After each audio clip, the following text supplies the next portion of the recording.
Well, first of all, I want to thank our fans and the Rutgers community for supporting us. And it was a terrific turnout today. And I hope they understand that the process has successful so far. Doesn't matter what the record is. We've learned how to compete with integrity. We've learned how to compete with composure. We're coming together as a team. Our kids are doing terrific off the floor. And the process is successful. Is it a step ahead? Is it a step behind? I think we're right on target. Obviously, we'd like to have won more games and maybe had a few upsets, but I've never given up on our players through the tough times, and I don't think they've given up on me. So, I mean, Kerwin Okoro is a perfect example. And, you know, it's hard not having a winning season. It takes out a lot out of your emotional state. You know, you're antsy to win, you're disappointed about losing, but our kids came to practice every day. And you know what? We've got other things to accomplish. We're coming to practice on Monday and going to Memphis on Tuesday to play the loser of the game today. And we're looking to compete just even better. Eddie, what do you think was the difference down the stretch at the end of the game? That first of all, you had a terrific player who could be a pro. Took the game on that final drive, and that timeout, we said, look, it's not going to be anything tricky.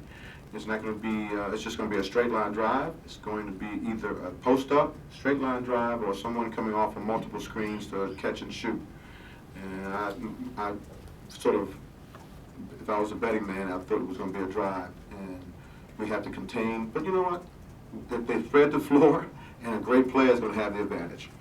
Eddie, what you said in your opening statement about this process being right on point and on target, is that sort of what the message you gave to this team afterwards? Or? It's sort of. I didn't actually say it that way, but we're looking forward to playing on Wednesday. That's what the message is, and I think it's hard for them to understand it. And I told them the first thing I said was applaud our seniors, please, and we gave our seniors a standing ovation in the locker room. And then we talked about, at least I talked about, look, I know it's a short rotation in the second half, but we got to suck it up. We have to be men and prepare to win a game on Wednesday.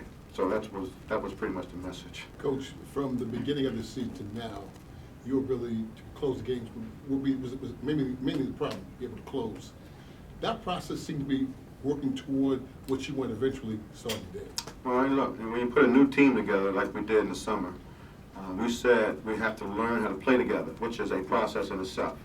And then we have to learn how to win together, which is totally different than we're learning how to play together. And we've gotten closer to learning how to win together.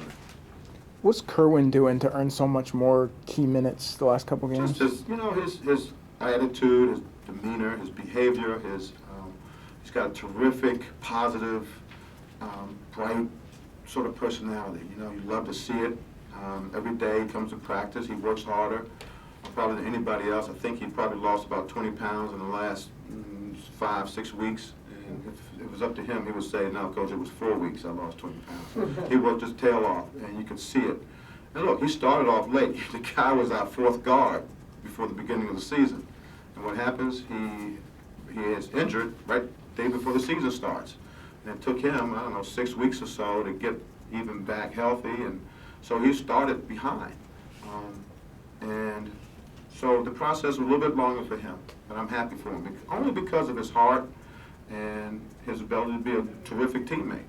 Eddie, you talked about the process before, and obviously there is at least one or more games left, but what if you kind of, I had to make a big, look, it was a big adjustment for me too. I mean, huge adjustment for me.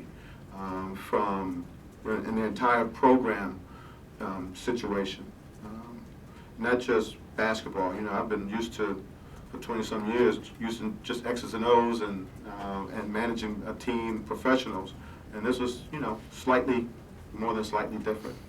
More than slightly different.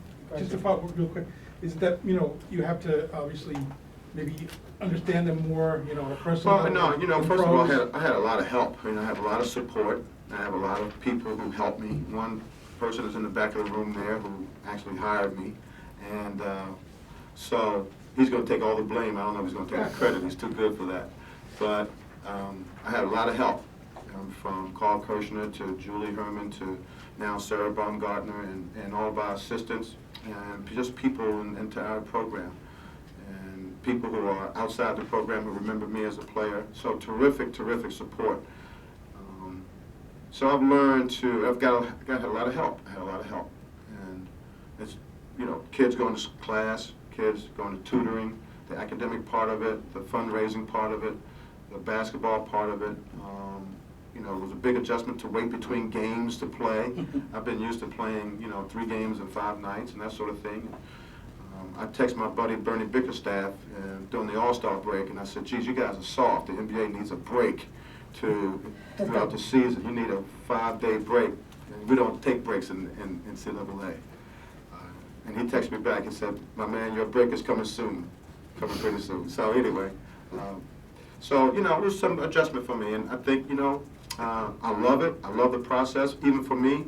And I'm hitting the trail, as they say, I'm hitting the track running, starting once we get through with the tournament. The last going into the last defensive sequence, how much thought was given to leaving JJ on Kilpatrick? You defended him decently, it seemed like. Well, I thought Jerome, when Wally fouled out, we had Jerome on Kilpatrick, I think. Right. Yeah. I didn't want JJ on him. I think Jerome can do better from that distance where he started. You know, again, if you don't put a real major stopper on a kid like that, he's just going to have an advantage. That's the way it is in basketball. Yeah, Coach, talk about how hard is it, especially after it seems like Sean's gonna have a slow start, goes over 7, and then kind of turns it on the end. How frustrating is that to say?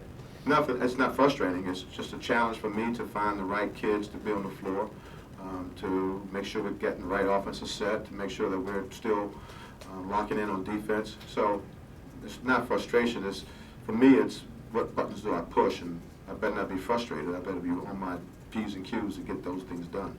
And is it hard for these guys to, you know, given all the stuff they've had to overcome this season, to get close in these 2 games but not have it, or is it easier to sort of use these 2 games as Well, motivation? I've had multiple short talks with Larry Brown, and one of the things he said, you know, every kid believes he should play a lot, and it just can't happen. And so I've always, remember in the beginning of the season, I said, look, we could go 11 deep, and it's, you know, it's frustrating for a kid, I think, who thinks he's going to play a lot, doesn't play a lot because the coach has another thing in mind because of a rotation. And I just think that they have to understand that and come back and play harder in practice and believe that they're going to get a chance like they've always had a chance. Everyone's had a chance to play. And I just hate to see a kid be a little bit disappointed because he can't play. And in the NBA, it's just the way life is. You know, you're getting paid anyway. But here, kids want to play in front of their classmates and for their school. And I feel bad that they feel disappointed, but I have to get over that. I don't know if that answered your question or not. I just felt I had to say that. More questions? Thank you, Coach. Thanks.